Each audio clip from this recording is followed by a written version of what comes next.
Assalamualaikum warahmatullahi wabarakatuh.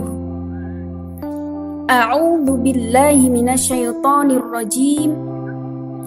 Waladzikrullahi akbar wallahu ya'lamu ma tasna'un. Dan sesungguhnya mengingat Allah adalah lebih besar keutamaannya dari ibadah-ibadah yang lain. Dan Allah mengetahui apa yang kamu kerjakan. Quran Surah Al-Ankabut ayat 45. Kaum muslimah rahimakunallah, suatu hari terjadi perbincangan antara Rasulullah SAW dengan sahabatnya. Maukah kalian aku beritahu tentang amalan yang paling baik, paling suci di hadapan Rabb kalian, paling tinggi derajatnya, lebih baik dibandingkan dengan menginfakkan emas dan perak, dan lebih baik daripada kalian bertemu dengan musuh kalian lalu kalian menebas leher mereka dan mereka pun menebas leher kalian? Tanya Rasulullah SAW. Para sahabat pun menimpali, mau wahai Rasulullah. Kemudian Rasulullah SAW bersabda, zikir kepada Allah. Mengingat Allah adalah cara yang paling baik untuk menjernihkan pikiran dan mendamaikan perasaan. Berzikir kepada Allah adalah surga Allah di buminya. Siapa saja yang tidak pernah memasukinya, ia tidak akan memasuki surganya di akhirat kelak. Berzikir kepada Allah merupakan penyelamatan jiwa dari rasa risau, gundah gulana, bahkan galau. Zikir merupakan jalan pintas yang mudah untuk meraih kemenangan dan kebahagiaan yang hakiki.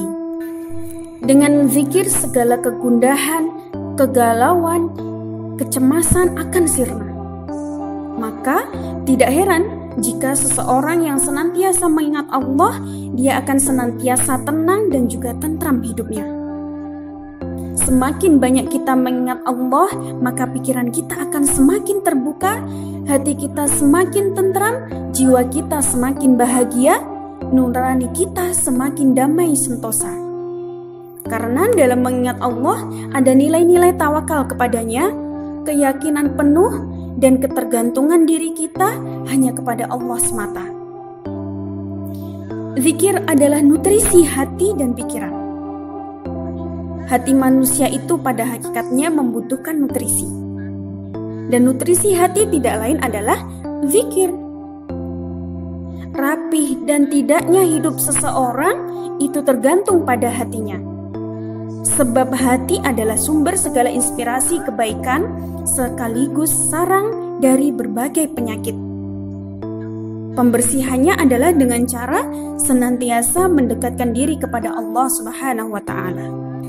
Ada 3 potensi yang dimiliki manusia, yaitu potensi jasad, potensi akal, dan potensi hati. Nah, potensi akal, kalau misalnya kita ingin cerdas, maka kita juga harus belajar, harus banyak baca, harus banyak observasi, dan lain sebagainya agar kita bisa menjadi orang yang cerdas. Itu kalau potensi akal. Kalau mau sehat secara fisik, maka kita juga harus makan makanan yang halal dan thayyiban. Karena makanan yang halal itu belum tentu thayyib. Sehingga kenapa kita dianjurkan untuk makan makanan yang halal dan juga thayyib bagi tubuh kita. Selain itu, kalau mau sehat secara fisik, maka kita juga harus berolahraga yang teratur dan istirahat yang cukup. Lalu apa makanan hati? Makanan hati adalah zikir kepada Allah. Tidak salah jika hati seseorang yang senantiasa berzikir itu tenang, damai, dan bahagia. Ketika pikiran tenang, maka berpikir bisa lebih nyaman, bicara jadi hikmah, gerak-gerik gesit dan juga lincah, hidup pun lebih terarah, dan setiap persoalan akan terselesaikan dengan baik. Siapa saja yang melazimkan zikir, sholawat, istighfar kepada Allah, maka Allah akan memudahkan ia saat sulit. Allah akan menggembirakan dia saat dia sedih, dan Allah akan memberinya rizki dari jalan yang tidak pernah dia duga. Orang yang zikir senantiasa bersama Allah. Kita itu adalah makhluk yang lemah, makhluk yang penuh kekurangan, dan selalu membutuhkan pertolongan Allah dan bimbingan Allah setiap saat. Alangkah indahnya bila hubungan kita dengan Allah itu terjalin dengan baik.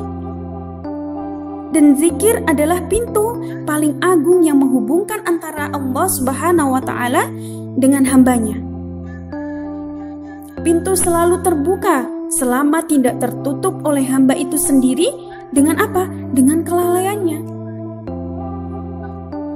Hasan Al-Basri pernah berkata, carilah kemanisan dalam 3 saat, yaitu ketika sholat, ketika berzikir, dan ketika membaca Al-Quran.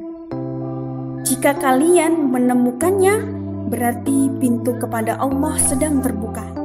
Namun, jika kalian tidak menemukannya, ketahuilah bahwa pintu itu telah tertutup. Sebuah kisah keteladanan yang baik pernah disampaikan oleh Siti Aisyah radhiyallahu anha. Sesungguhnya Nabi Muhammad sallallahu alaihi wasallam senantiasa berzikir kepada Allah dalam setiap keadaan, baik ketika suci ataupun sedang junub. Rasulullah sallallahu alaihi wasallam bersabda, "Alaika bi subhanallahi walhamdulillahi wa la ilaha illallah wallahu akbar. Fa innaha yahtutna khataya kama tahuttus syajaratu waraqaha." Hendaklah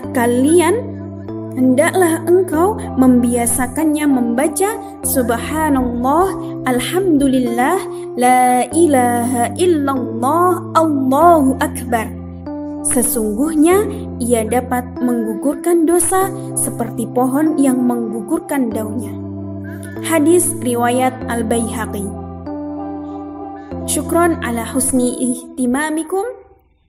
Assalamualaikum warahmatullahi wabarakatuh.